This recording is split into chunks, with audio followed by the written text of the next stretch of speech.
నేను చెప్పబోయేవి అన్నీ పబ్లిక్ డొమైన్లో ఉన్న డాక్యుమెంట్స్ ఆధారంగా చెప్తున్నవే. కోడికత్తితో చేసిన ఆ దాడిలో కుట్ర ఉంది అని ప్రజలను నమ్మించేందుకు సాక్షిపత్రిక వైసీపీ పార్టీ వాళ్ళు ఇప్పటికీ పాటలు పడుతూనే ఉన్నారు. అసలు ఆ కేసులో కుట్ర ఏమైనా ఉందా? ఉంటే ఆ కుట్ర ఎక్కడుంది? కుట్ర ఎవరు చేశారు అనేది వివరంగా చూద్దాం.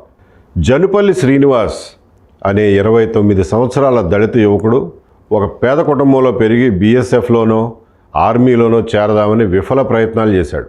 ఆ ఉద్యోగాలు రాక హైదరాబాదు, బెంగళూరు, కువైటు ఇలా 6-7 చోట్ల బేకరీల్లో, హోటళ్లలో వంట పని చేసి చివరికి 2018 జనవరిలో విశాఖపట్నం ఎయిర్పోర్ట్లో ఉన్నటువంటి ఫ్యూజన్ రెస్టారెంట్లో అసిస్టెంట్ కుక్గా జాయిన్ అయ్యాడు. అక్కడ పనిచేస్తున్న సమయంలోనూ అంతకు ముందు కూడా ఇతని ఆలోచనలు రకరకాలుగా సుడులు తిరుగుతూ ఉండేవి. ప్రాపంచిక విషయాలు, సామాజిక అంశాల గురించి తన వయసుకి, చదువుకి, ఆర్థిక స్థితిగతులకి మించి చాలా ఎక్కువ ఆలోచిస్తూ ఉండేవాడు.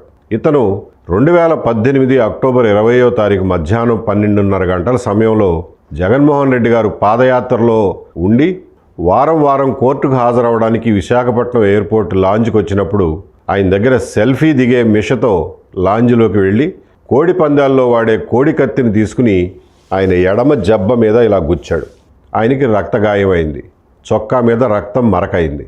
చుట్టుపక్కల ఉన్నవాళ్ళు శ్రీనుని పక్కకు లాగేశారు. సెక్యూరిటీ సిబ్బంది అతన్ని అదుపులోకి తీసుకుని అక్కడి నుంచి లాక్కెళ్ళి ఇమ్మిగ్రేషన్ రూమ్లో కూర్చోబెట్టారు. జగన్మోహన్ రెడ్డి గారు అక్కడి నుంచి నడుచుకుంటూ సెక్యూరిటీ చెక్ దగ్గరికి వెళ్ళి ప్రాథమిక చికిత్స అక్కడ చేయించుకుని విమానం ఎక్కి హైదరాబాద్ వెళ్ళిపోయారు. ఇది జరిగినటువంటి ప్రాథమిక సంఘటన. ఇమ్మిగ్రేషన్ రూమ్లో కూర్చోబెట్టిన శ్రీనివాస్ని పోలీసులు, సెక్యూరిటీ సిబ్బంది తనిఖీ చేశారు. తనిఖీల్లో అతని ప్యాంటు ముందు జేబులో 11 పేజీల ఉత్తరం దొరికింది. శ్రీనివాస్ రాసిన ఆ 11 పేజీల ఉత్తరంలో ముఖ్యమైన విషయాలు ఏమిటంటే తను వైఎస్ రాజశేఖర రెడ్డి గారి అభిమాని అని మొదటి పేరాలోనే ప్రకటించాడు. ఇంకా జగన్మోహన్ రెడ్డి గారిని ఉద్దేశించి, అన్నా, నేను ఈ విధంగా చేయడానికి గల కారణం నీ పైన ఏ విధమైన కక్ష కానీ, రాజకీయ కుట్ర కానీ, ఏ పదవి ఆశించి కానీ, సెలబ్రిటీగా మారాలని కానీ చేయలేదు.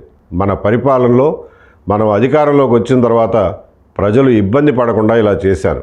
అన్నా, మీరు ప్రవేశపెట్టిన మొదటి పథకం, అప్పట్లో నవరత్నాల పథకాలు ఉండేవి కదా, దానికి ప్రచారం బాగా జరిగేది. బహుశా వాటిల్లో ఒక పథకం అయి ఉంటుంది ఇది. అన్నా, మొదటి పథకం కొంతమంది రైతులకు మాత్రమే లబ్ధి చేకూరేలా ఉంది. రైతు అంటే సొంత భూమిలోనే కాదు, కౌలు రైతు కూడా ఉంటాడు. కౌలు రైతు మాట మీరు చెప్పలేదు. రెండోది, ప్రజలు తీవ్రంగా ఇబ్బంది పడుతున్న రెండో సమస్య, ఒక కూలి పని చేసుకునేవాడు రేషన్ బియ్యం తీసుకోవాలంటే 2 రోజుల పని మానేసి రేషన్ దుకాణాల చుట్టూ తిరగాల్సిన పరిస్థితి.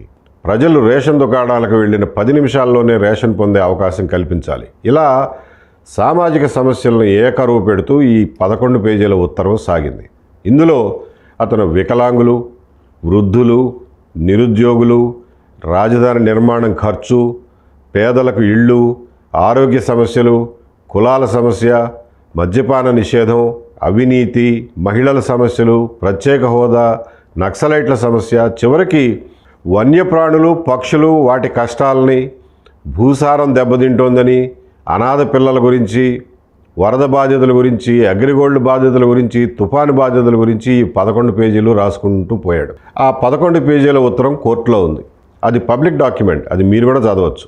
చివరిలో 11వ పేజీలో అతను రాసింది ఏంటంటే, ఈ ఘటనలో నాకు ఏ ప్రాణహాని జరిగినా నా అవయవ దానం చేయండి అమ్మా నాన్న.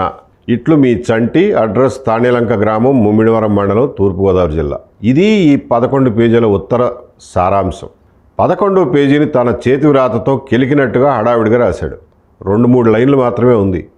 అది సంఘటన జరగడానికి 10 నిమిషాల ముందే ఒక తెల్ల కాగితం తీసుకుని దాని మీద గబగబా రాశాడంట, నాకు ప్రాణహాని జరిగితే నా అవయవ దానం చేయండి అని. ఎందుకంటే సంఘటన చేయబోయే ముందు సమయం దగ్గర పడుతున్న కొద్దీ ఇతనికి టెన్షన్ పెరిగిపోయింది. తనను చంపేస్తారేమో, పోలీసులు ఉంటారు అక్కడ, కాల్ చేస్తారేమో అనే భయం పట్టుకుంది.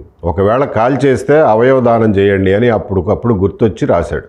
చూస్తే ఈ 11 పేజీల ఉత్తరంలో మొదటి 9 పేజీలు ఒక దస్తూరులో ఉన్నాయి, 10వ పేజీ వేరే దస్తూరులో ఉంది, 11వ పేజీ 3వ దస్తూరులో ఉంది. ఇన్ని దస్తూరీలు ఉన్నాయేంటి అని చెప్పి చూస్తే అతను చెప్పిన దాన్ని బట్టి తర్వాత దర్యాప్తులోనూ తేలింది ఏంటంటే, తన చేతి రాత బాగోదని చెప్పి మొదటి 9 పేజీలు అతను ఊళ్ళో ఉన్నటువంటి మంచి చేతి రాత కలిగినటువంటి ఒక కజిన్తో రాయించుకున్నాడు. రఫ్ బుక్లో టెక్స్ట్ తనే ఇచ్చి దాన్ని మంచి చేతిరాతతో రాయించాడు. 10వ పేజీ ఎవరు రాశారయ్యా అంటే, ఈ సంఘటనకి ముందు రోజు రాత్రి కొన్ని విషయాలను మర్చిపోయాను అని అందులో అగ్రిగోల్డ్ తుఫాను సమస్యలు ఉన్నాయి. 10వ పేజీని సంఘటనకు ముందు రోజు తన రూమ్మేట్తో రాయించాడు. ఆ 11 పేజీల ఉత్తరాన్ని స్వాధీనం చేసుకున్న CISF సిబ్బంది, ఎయిర్పోర్ట్ అధికారులు దాని ప్రతి పేజీ మీద సంతకం చేసి మరీ పోలీసులకు అప్పగించారు. ఈ ఉత్తరం ఎవరు చదివినా ఇతను వైఎస్ రాజశేఖర రెడ్డి గారి అభిమాని అని, అలాగే జగన్మోహన్ రెడ్డి గారి అభిమాని అని, ఆయన పార్టీ అధికారంలోకి రావాలని, వచ్చి తను చేసిన సూచనలన్నీ పాటించాలని కోరుకుంటున్నాడని అర్థమవుతుంది. పోలీసులు అడిగితే శ్రీనివాస్ అదే చెప్పాడు, తను జగన్ అభిమాని అని చెప్పుకొచ్చాడు. మరి అభిమాని వయ్యుండి కత్తితో ఎందుకు పొడిచావా అని ప్రశ్నిస్తే అతను చెప్పింది ఏంటంటే, చిన్న గాయం చేస్తే తను చెప్పదలుచుకున్నటువంటి మాట తన ఉత్తరం ఖచ్చితంగా చదువుతారని, అలాగే చిన్న గాయం చేస్తే సానుభూతి వచ్చి బాగా ఓట్లు వచ్చి ఆయన 150 సీట్లతో ముఖ్యమంత్రి కావాలని పొడిచాను సార్ అని చెప్పాడు. ఇది వింటే ఎవరికైనా ఆశ్చర్యం వేస్తుంది, చూడటానికి ముందు నమ్మశక్యం కాదు. కాకపోతే ఇంకా సేపట్లో ఇంకొకటి జరిగింది. అమలాపురం నుంచి మీడియా వాళ్ళు ఒక ఫోటో పంపించారు. ఆ ఫోటోలో ఏముంది అంటే, జనవరి 1 నూతన సంవత్సరం 2018 సందర్భంగా శ్రీనివాస్ వాళ్ళ ఊళ్ళో ఒక ఫ్లెక్సీ వేయించాడు. దాన్ని బజార్లో కట్టించాడు. ఆ ఫ్లెక్సీలో శ్రీనివాస్ బొమ్మ, జగన్మోహన్ రెడ్డి గారి బొమ్మ, నూతన సంవత్సర శుభాకాంక్షలు అనే అక్షరాలు, ఒక పక్షి బొమ్మ ఉన్నాయి. ఆ ఫోటో చూస్తే ఇతను జగన్మోహన్ రెడ్డి గారి అభిమాని అనే విషయం తెలిసిపోతుంది. ఆ 11 పేజీల ఉత్తరం, ఈ ఫ్లెక్సీ బొమ్మ చూస్తే ఎవరికైనా కానీ శ్రీనివాస్ చెప్తున్న స్టోరీ నిజమే అని ప్రాథమికంగా అనిపిస్తుంది. అసలు ఉద్దేశం ఏమిటా అనేది ఖచ్చితంగా చెప్పలేం, కానీ అతను మాత్రం రాజశేఖర రెడ్డి గారికి, జగన్మోహన్ రెడ్డి గారికి అభిమాని అనే విషయం రూఢి అవుతుంది. మామూలుగా అయితే ఈ విషయాలు వెంటనే బయటకు చెప్పాల్సిన అవసరం ఉండేది కాదు. కానీ ఇంతలోనే వైసీపీ నాయకుల ప్రకటనల వెల్లువ మొదలైంది. ఒకరేమో కత్తికి విషం పూశారంటారు, ఇంకొకరేమో హత్యా ప్రయత్నం చేశారంటారు, ఇది జగన్మోహన్ రెడ్డి గారి హత్యకి ఫలానా వాళ్ళు పన్నిన కుట్ర అని ఇంకొకరు, ఇలా విచ్చలవిడిగా మీడియాలో మాట్లాడటం మొదలెట్టారు. రాయలసీమలో కొన్ని పట్టణాల్లో అయితే రోడ్ల మీద వైసీపీ కార్యకర్తలు గుమికూడి టైర్లు రోడ్ల మీద వేసి కాల్చడం మొదలుపెట్టారు. సాధారణ ప్రజలకు ఏంటంటే, వాళ్ళకి సరైన సమాచారం లేకపోతే ఈ వైసీపీ నాయకులు చెప్పిన విష ప్రచారాన్ని నమ్మితే వాళ్ళు కూడా ఆవేశానికి, ఉద్రిక్తతకు లోనవుతారు. కౌంటర్గా ఏమీ సమాచారం లేకపోతే ఇది నిజం కాదురా బాబు అని టీడీపీ వాళ్ళు చెప్పుకోవడం కానీ, లేదంటే సామాన్య ప్రజలు నమ్మడానికి కానీ అవకాశం ఉండదు. ఈ విష ప్రచారాన్ని ఖండించకపోతే ఎటు దారి తీస్తుందో చెప్పలేం. అందుకనే ఈ ఫ్లెక్సీ ఫోటో, ఈ 11 పేజీల ఉత్తరం సారాంశం అన్నీ చదివి అతను చెప్పిన మాటలు పోల్చుకుని నమ్మకం కలిగిన తర్వాత అప్పటి డీజీపీ గారికి 4-5 సార్లు చెప్పగా ఆయన బలవంతాన మీడియా ముందుకు వచ్చి, ఈ సంఘటనకు పాల్పడిన వ్యక్తి జగన్మోహన్ రెడ్డి గారి అభిమాని, సానుభూతి కోసమే ఈ పని చేశానని చెప్తున్నాడు అని చెప్పాల్సి వచ్చింది. ఇందులో అవాస్తవం ఏమీ లేదు. ఫ్లెక్సీ ఫోటో అప్పటికే వాట్సాప్ గ్రూపుల్లో అన్ని జిల్లాల వాళ్లకు వెళ్ళిపోయింది.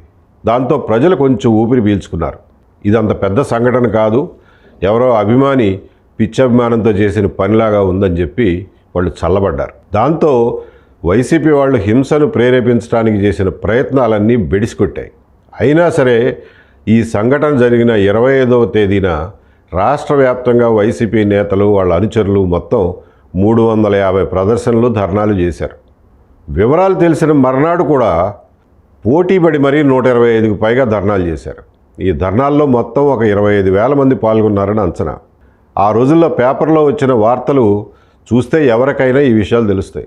ఈ 25,000 మందికి సాధారణ ప్రజలకి జత కలిస్తే జరిగే హింసను కంట్రోల్ చేయడం చాలా కష్టం. గతంలో విజయవాడలో వంగవీటి మోహన్ రంగా గారి హత్య తర్వాత జరిగిన హింస, ఇందిరాగాంధీ, రాజీవ్ గాంధీ గారుల హత్యల తర్వాత జరిగిన హింసలు మన కళ్ళ ముందే ఉన్నాయి. ఆ మధ్యలోనే తునిలో రైలు దహనం, దాచేపల్లిలో జరిగిన ఆందోళనలు కూడా చూసాం. కాబట్టి ఇలాంటి సంఘటనలను ఆధారంగా చేసుకుని రాజకీయ పార్టీలు ఒక ప్రణాళిక ప్రకారం హింసని ప్రేరేపిస్తే దాన్ని అదుపు చేయడం చాలా కష్టం. విచారణకు ముందే ఇతను జగన్ అభిమాని అని చెప్పి ప్రకటించడాన్ని చాలామంది తప్పుపడుతుంటారు. అలా ఎలా చెప్తారండి, దర్యాప్తు అవ్వకుండానే ఎలా చెప్తారని చాలామంది ప్రశ్నించారు. ఇక్కడ గమనించాల్సిన విషయం ఏంటంటే, దర్యాప్తు వేరు, ప్రజాశాంతిని అంటే పబ్లిక్ ఆర్డర్ని, శాంతి భద్రతలను కాపాడడం అనేది వేరు. ఈ రెంటిని వేరువేరుగా చూడాలి. విచారణ ఎక్కడికి పోదు, సాక్ష్యాలు ఏమి కనుమరుగు అవ్వవు. కానీ శాంతి భద్రతలు మాత్రం ఒక్కసారి అదుపు తప్పితే వాటిని మళ్ళీ కంట్రోల్ చేయడం చాలా కష్టం. ఆస్తి నష్టం, ప్రాణ నష్టం కూడా జరగవచ్చు. ఎవరిదైనా ఇల్లుగా తగలబడిపోతుంటే ముందు మంటలు ఆర్పేందుకు ప్రయత్నం చేస్తావా, లేకపోతే ఇంటి రిజిస్ట్రేషన్ కాగితాలు చూపించండి, బిల్డింగ్ పర్మిషన్ చూపించండి, ఇది మీ ఇల్లే అని నమ్మకం ఏమిటి, అసలు మంట ఎక్కడ మొదలైంది, ఎలా మొదలైంది అని ప్రశ్నలు అడుగుతాం. ఇది కూడా అలాంటిదే. దర్యాప్తు చేసేవాళ్ళు దర్యాప్తు చేసుకుంటూ పోతుంటారు, శాంతి భద్రతలు కాపాడాల్సిన వాళ్ళు కాపాడాలి కదా. కొంచెం విఘ్నత ఉన్నవారు ఎవరైనా సరే దీన్ని అర్థం చేసుకోగలుగుతారు. కాకపోతే రాష్ట్రాన్ని తగలబెడదామనుకుని ప్రణాళిక వేసుకున్న వైసీపీ వాళ్ళు మాత్రం దీన్ని రచ్చ చేస్తారు, రచ్చ చేశారు కూడా.